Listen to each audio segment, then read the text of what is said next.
When Jesus had finished saying all this to the people, he returned to Capernaum. At that time the highly valued slave of a Roman officer was sick and near death. When the officer heard about Jesus, he sent some respected Jewish elders to ask him to come and heal his slave. So they earnestly begged Jesus to help the man.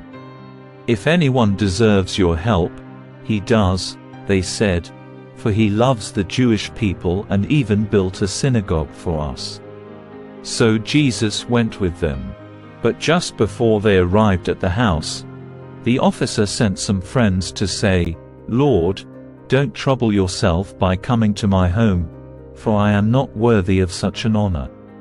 I am not even worthy to come and meet you.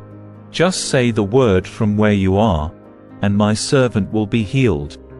I know this because I am under the authority of my superior officers, and I have authority over my soldiers. I only need to say, 'Go,' and they go, or 'Come,' and they come. And if I say to my slaves, 'Do this,' they do it." When Jesus heard this, he was amazed. Turning to the crowd that was following him, he said, "I tell you, I haven't seen faith like this in all Israel." And when the officer's friends returned to his house, they found the slave completely healed. Soon afterwards Jesus went with his disciples to the village of Nain, and a large crowd followed him. A funeral procession was coming out as he approached the village gate. The young man who had died was a widow's only son, and a large crowd from the village was with her. When the Lord saw her, his heart overflowed with compassion. "Don't cry," he said. Then he walked over to the coffin and touched it, and the bearers stopped. "Young man," he said, "I tell you, get up." Then the dead boy sat up and began to talk, and Jesus gave him back to his mother. Great fear swept the crowd, and they praised God, saying, "A mighty prophet has risen among us, and God has visited his people today." And the news about Jesus spread throughout Judea and the surrounding countryside. The disciples of John the Baptist told John about everything Jesus was doing.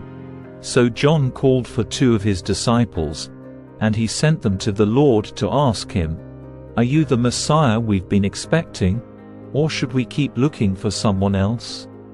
John's 2 disciples found Jesus and said to him, "John the Baptist sent us to ask, 'Are you the Messiah we've been expecting, or should we keep looking for someone else?'"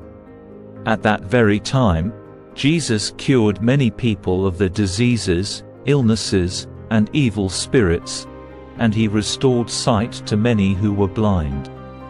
Then he told John's disciples, "Go back to John and tell him what you have seen and heard.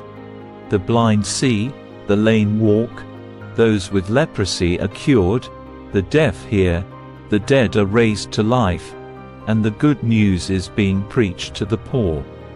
And he added, "God blesses those who do not fall away because of me."